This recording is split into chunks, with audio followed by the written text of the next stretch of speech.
Warm greetings from Silver Bay. I'm glad that you can be with us this afternoon on this beautiful day, sunny day at Silver Bay. Spring is here and summer's not far behind. I hope you are well, and thank you for being a part of what we're doing here at Silver Bay through this program called Inside Silver Bay. My name is Bruce Tamlyn, and I recently retired as the chaplain here at Silver Bay, and I'm grateful that they have invited me back in a limited way to be a part of this series on Inside Silver Bay. Today we're in the library at Trinity House on the campus of Silver Bay, and with me is Austin Porth, Silver Bay's digital marketing media specialist, who is filming this program. Thank you, Austin, for all you do to make this possible. And today, again, we're focused on this whole series we're doing this year called Making the Most of This Precious Life, this beautiful gift of life that we've been given. All of these programs are designed to support us in making the most of this beautiful life that we've been given. And today we're focusing on a specific part of this. We started this series 2 weeks ago. It's called the series on inner work. And we're going to be doing a number of programs over the next month on different aspects of inner work and understanding what inner work is that way. And before we get started in this topic, I just want to do this brief centering exercise for us that we do here often as we begin our program. And this we might call meditation or centering prayer. It comes out of the research of Dr. Herbert Benson. And I'll just talk you through it, and hopefully you can find a relaxing place, a nice chair to sit in that supports you, and you can feel the support of your feet in the floor and the chair supporting your body, and just to relax into that chair, feeling comfortable. And then what we want to do is just close our eyes,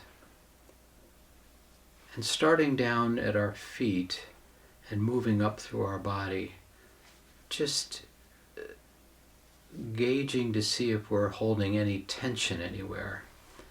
And so let's start with our feet.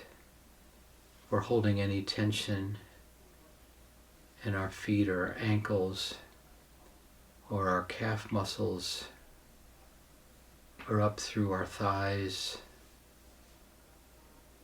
through our torso area, and up into our arms and shoulder,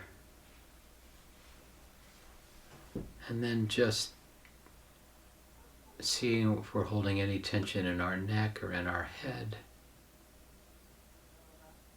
And again, feeling the support of the floor and the chair, and letting ourselves sink into that.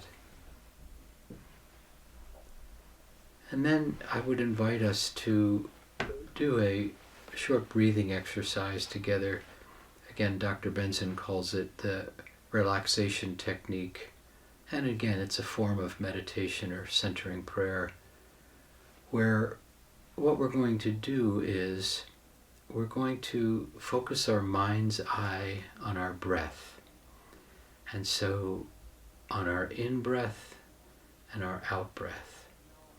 And then as we breathe out, each time we do that, in our mind's eye, we're just going to say a focus word, a word that usually is a simple word that has meaning for you, like love or peace or joy or whatever word that you would like to say just silently as you exhale. We do this by breathing in through our nose and by breathing out through our nose.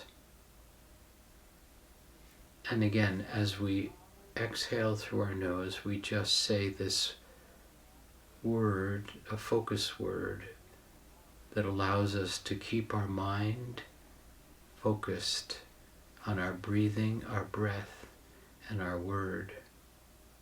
Those of you from a faith-based Christian tradition might use the word Christ, or God, or forgiveness, love, generosity, other words that may be important for you for your faith journey. So just for a few minutes, we're going to breathe in through our nose. And as we breathe out through our nose, just say this word to ourselves.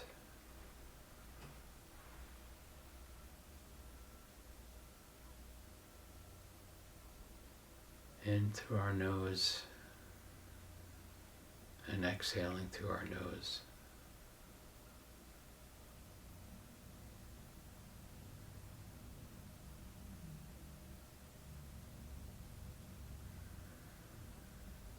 Inhale through our nose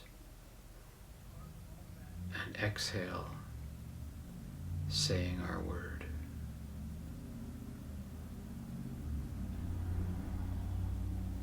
And if you find other thoughts coming into your mind or distractions, just acknowledge them and let them go, and focus our mind back on our breath.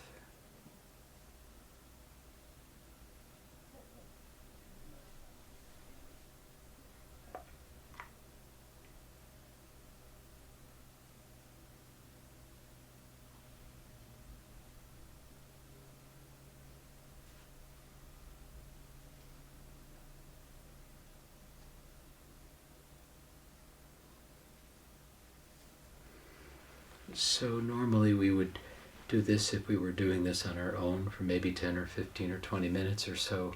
But for our purposes today, just to start to get comfortable with this. And those of you that have done centering exercises like this, to do 10 or 15, 20 minutes will probably be pretty easier for you.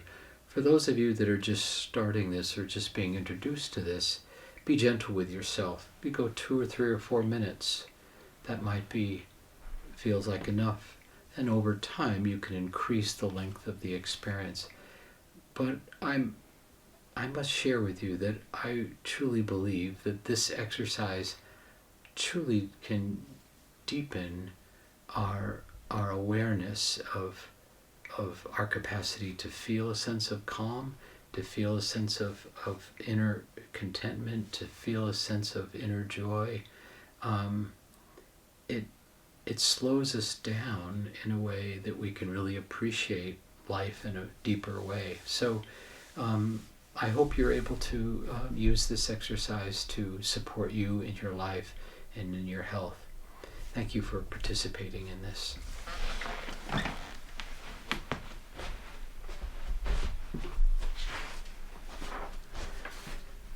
So today in inner work, again, the last time we focused on Herbert Benson's inner work and relaxation response that he developed, and he published his most one of the first books was his most popular. It was called The Relaxation Response, and it was published in 1975, so it's an older book. It's still out there; you can still get it.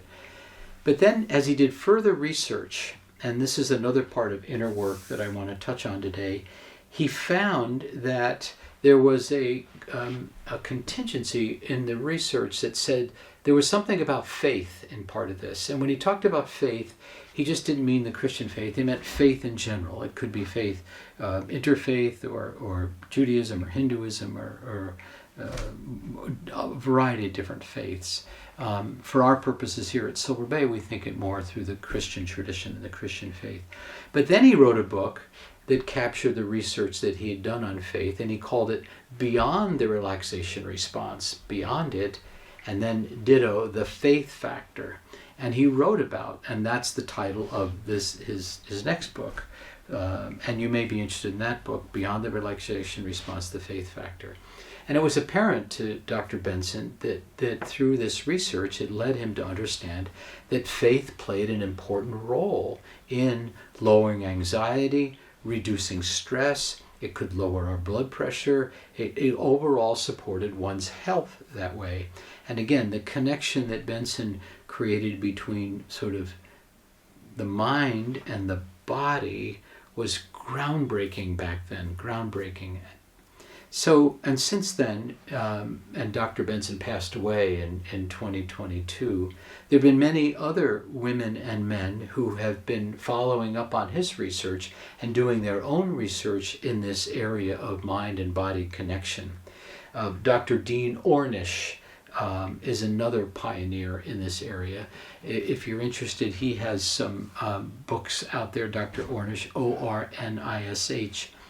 And his focus was really on how doing this kind of inner work really could support our heart health.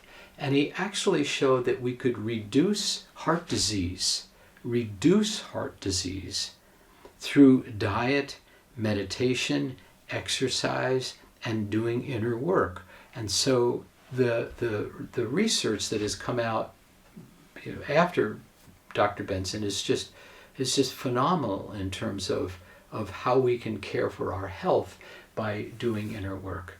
Now, that's not the only reason to do inner work, our health, but it is an important part of that, especially if we think about today the amount of ideas and media and the things we're exposed to.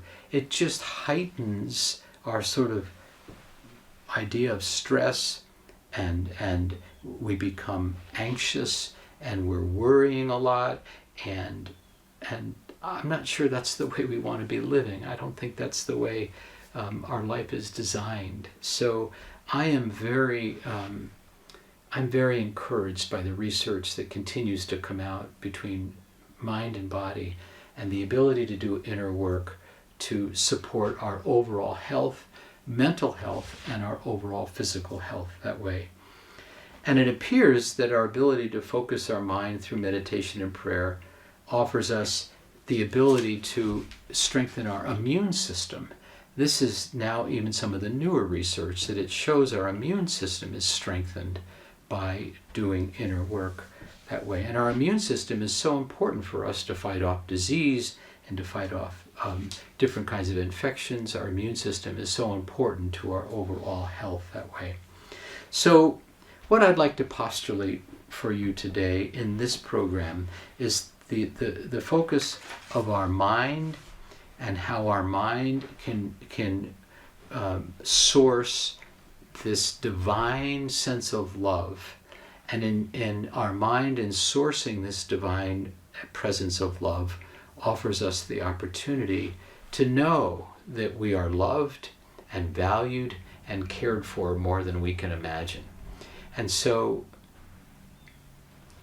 the idea that we as human beings have this ability for self-love. Now, I'm not talking about being egotistical or being arrogant or believing that we're better than people. I'm not talking about that. I'm just talking about a deep inner sense of self-acceptance. I have the privilege of working with a number of different people in, whether we call it spiritual direction or pastoral counseling or whatever we might call it. But one of the issues that I'm always so struck by is how people have these sort of lack of self-love. They haven't really quite been able to sort of fully embrace themselves that way. And I think one of the really beautiful aspects to doing inner work is coming to this understanding of this self-love that way. And I think Dr. Benson's work, who we talked about last time, relates to the divine as he wrote this second book, Beyond the Relaxation Response, the Faith Factor.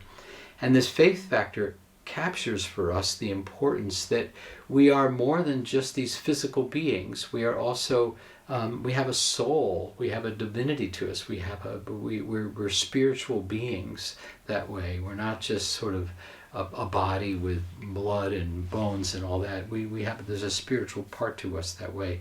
And doing this inner work is getting in touch with that spiritual part to us. And the beauty of when Benson talks about the faith factor is one of the beauties of the divine. And if we think about divine love is really a perfect love. Divine love is a perfect love. Now, that perfect love can really inform us and to help us know that we are loved. And also human love, human relationships can inform us too that we are loved and valued and cared for, just like divine love can. But as we know, human love is fallible. We human beings are not perfect that way. And so, our ability to love consistently all the time. I say to couples that I'm doing premarital counseling with before we do a wedding, I say to them, there'll be some point in time, you probably don't experience it now, but some point in time, 5, 10, 15 years down the road, where you're not going to exactly feel the same sort of love for your partner that you feel today. And so it doesn't mean that you don't love them, but things get in the way, and human love is fallible. And so I say to them, love is not just a feeling, love is a commitment. And the idea is we're committed to loving one another. And so I might not feel it today, but I'm committed to loving you, and that love feeling is going to come back to us. Anyway, I diverse a little bit here, digress. I am encouraged when I think about, again, the work that Dr. Benson and Dr. Ornish and others have done to help us understand the ability to do this inner work that way, and how this inner work supports us in our life. And I just want to make one sort of sociological observation here that way. To do inner work is not something that our culture really supports a lot and encourages. It doesn't really encourage inner work. Inner work is really not a popular concept.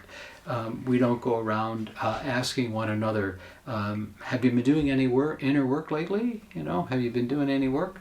We don't really say that. And I think one of the reasons why inner work doesn't generate a lot of discussion in that way, because it doesn't afford capitalization. It doesn't generate revenue. It doesn't really. How do we make money on inner work? It really doesn't in so many ways. So the idea of going inside and doing inner work, again, is not as promoted or encouraged. Finding a sense of inner peace and inner joy and a real contentment by doing inner work is really not profitable. It's wonderful for the human being. It's wonderful for us as human beings, but it doesn't generate revenue, so it's not really talked about a lot or encouraged. And people ever ask me once in a while when I talk about it, they ask me the question, well, what is inner work? Because they had never heard the phrase before. So I'm sort of, as you can tell, I'm a fan of inner work and promoting the idea and encouraging people to do that. So again, in contrast to the fact that inner work doesn't generate a lot of revenue, external work promotes all kinds of revenue, and marketing and hotels and I remember seeing an ad recently.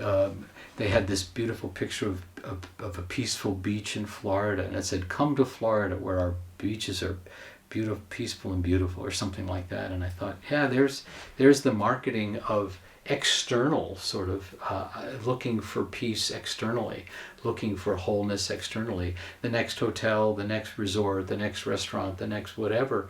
And so we keep being marketed at to find this. But the only place we're ultimately going to find it, we're not going to find it externally. Yeah, it's nice to go to Florida. It's nice to be at a nice beach. It's nice to be at Silver Bay. I can buy all that. But where it's really needed for us is inside. We can do that in inner work. Then going to Florida, then going to Silver Bay, then going to places really becomes, we see the beauty in that because it's already within us that way. So let us support one another in this idea of doing inner work and kind of reclaiming our lives from media that way, and supporting one another in the idea of having the courage and the willingness to sort of to do inner work that way.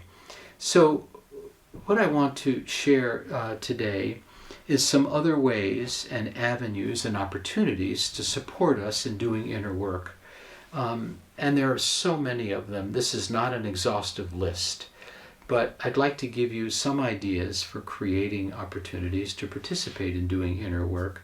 And you no doubt will have a number of them maybe already going on in your life, and many of you are probably doing some of these or many of these things already.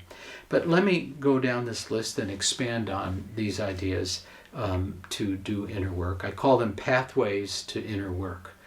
Pathways to doing inner work. One of them, a very popular one in YMCA's this day and popular at Silver Bay, is yoga. Yoga is this beautiful way of kind of going inside and feeling the beauty of the body and stretching and coming to poses and breathing. Yoga, again, very popular. Yoga studios all around, people doing yoga. I think it's a sociological phenomenon right now because of all of the pandemic and what's going on in the sort of in the political world and what's going on in the warring world that we've got, and all the stuff going on externally for us. There is a real desire for people to find a sense of inner peace. And so many have found it doing yoga, and maybe you have in that way. So yoga, again, popular at Silver Bay in many places, many ways, is an opportunity to do inner work. And if the idea is that as I go through this list, to sort of pick out those ones that you'd like to try, or maybe those ones you're already doing, and finding that they're really helping you to live this deeper inner life of a sense of contentment and inner joy and inner peace, which I think life is designed to be lived that way. And so maybe yoga is something that you might move to. Another avenue to inner work is journal writing. Many people enjoy writing in their journal. Sometimes people do it every day as a spiritual discipline, writing in their journal. Some people do it when it moves them, or when they have something that occurs they would like to record. There's no right way of doing this, but the idea of journal writing can lead us to deeper inner work. And what happens as you do your journal writing over time is you can read back through your journal and look at different themes that developed along the way. And these themes can help you begin to understand, oh, I need to look at this, or I need to be more aware of this. So I would encourage journal writing, and maybe that's something you would enjoy doing as part of your inner work. Another one is dreams, is tracking our dreams. And we're going to do a specific session on dreams and dream interpretation, and how dreams are a direct link to our inner work, how our unconscious, which is where dreams come out of, have a whole sort of body of information to give us about what is going on internally for us that way. So dreams are a way, and I would really encourage you to put a little pad and a little pen light and a little pen beside your bed on your bedside table.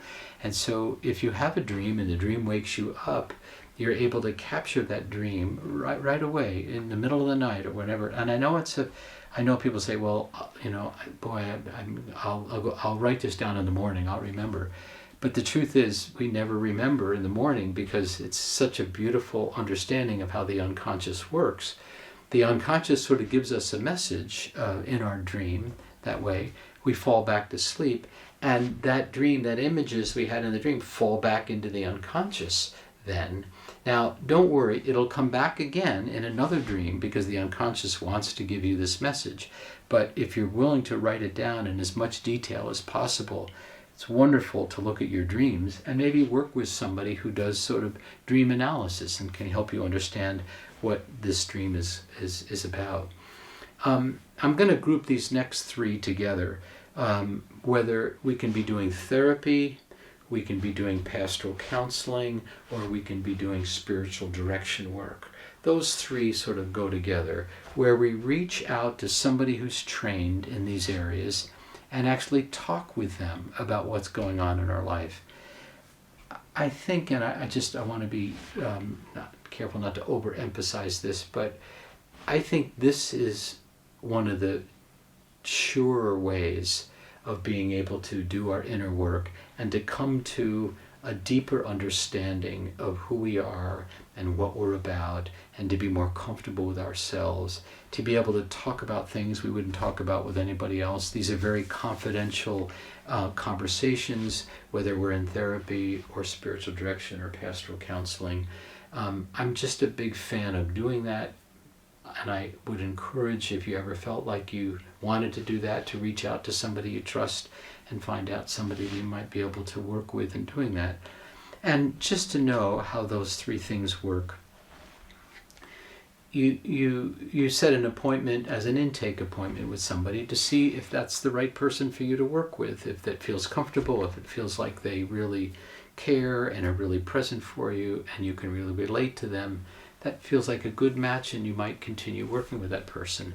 If you go to somebody and it doesn't feel like a match and it just doesn't feel like it makes the right connection, don't go back again. Just look for somebody else to sort of work with that way.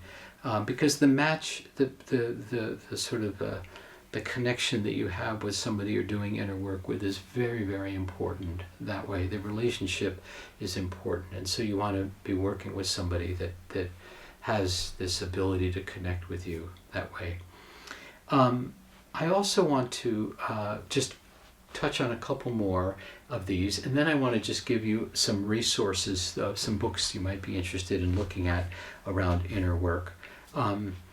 I actually believe that walking, especially if we're walking in a quiet place that way, walking becomes a way of doing inner work. Especially if you're by yourself and you're going for a walk and you can be reflective, you're not worrying about traffic or whatever, but walking can become a way of doing inner work. Tai Chi out of the Orient is a popular movement that allows us to sort of focus on our inner life. That way, Tai Chi is not as popular as yoga is, but it's a similar, I shouldn't say it's not like yoga, they're different, but they have movement to them in that way. And so you might be interested in looking at Tai Chi. And another one that I just close with today is just this opportunity to pray. And when I think about prayer, I don't think about sort of intercessory prayer or asking for anything or praying with actually words. You can do that. That's a beautiful prayer too.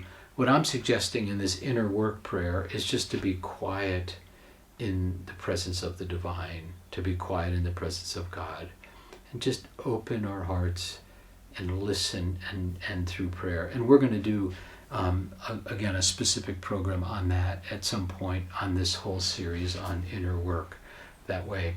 Let me offer one last one too, and we'll do another program on this too and develop this more. But oftentimes I encourage people to go on a bit of a retreat, to go somewhere where they move out of their own place where they're living, and they go somewhere for this specific opportunity to be quiet and to listen, to maybe be in nature. I think stepping back in our life and getting a change and taking stock and maybe bringing some writing and reading materials that support your inner life on a retreat that way. Sometimes we can do this with others, sometimes we do this by ourselves that way. From time to time I lead a men's retreat for a church, and we go off and have a group of men together and retreat and come to know more about our inner life and inner work in working with men that way. And this is so popular at Silver Bay. So many people actually come to Silver Bay to be on retreat in a way, to step back, to come and be in the presence of the divine, to be in the presence of the beauty of the lake and the mountains, and to be in community with other people that may be sort of doing the same. I think one of the benefits of Silver Bay in terms of doing this is that we don't have TVs in the room and we don't have telephones in the room, and so the opportunity to kind of unplug is part of a retreat that way. So those are some pathways to doing inner work, and I'll suggest others in future programs. And again, we're going to develop some of these very specific, these areas that I mentioned. We'll build a whole program around it because I think things like dreams and pastoral counseling and spiritual direction deserve the opportunity to go deeper with those. Let me offer a few resources for us you might want to be thinking about, that you might want to read. And you're welcome to contact me if I share these and you're not able to capture them, reach out to me and I'd be glad to offer them to you. But one of the books that I would recommend is, there's many books out there, by the way, many. This is just a few. But one is called Falling Upward by Father Richard Rohr, R-O-H-R. And Richard Rohr has written his beautiful book. It's called Falling Upward. It's sort of a midlife experience called Falling Upward. Another one is called Hidden Wholeness by Parker Palmer. Hidden Wholeness by Parker Palmer. A book that came out a long time ago, but it's still you can buy it in bookstores. It's called Care of the Soul by Thomas More. Care of the Soul by Thomas More. Another one that I think is really popular, and this is sort of out of the Christian tradition, but is called Centering Prayer by Basil Pennington. Centering Prayer by Basil Pennington. And I would just offer one more. There's a book called Grounded, and it's by Diana Butler Bass, B-A-S-S, called Grounded. I'll give you other books and other sessions. That's probably enough for right now. So thank you for tuning in today. We'll continue on this series that we're working on right now, Inner Work, in the next few months. And so I'd look forward to being with you in future programs. Thank you so much for being with us today, and I wish you well.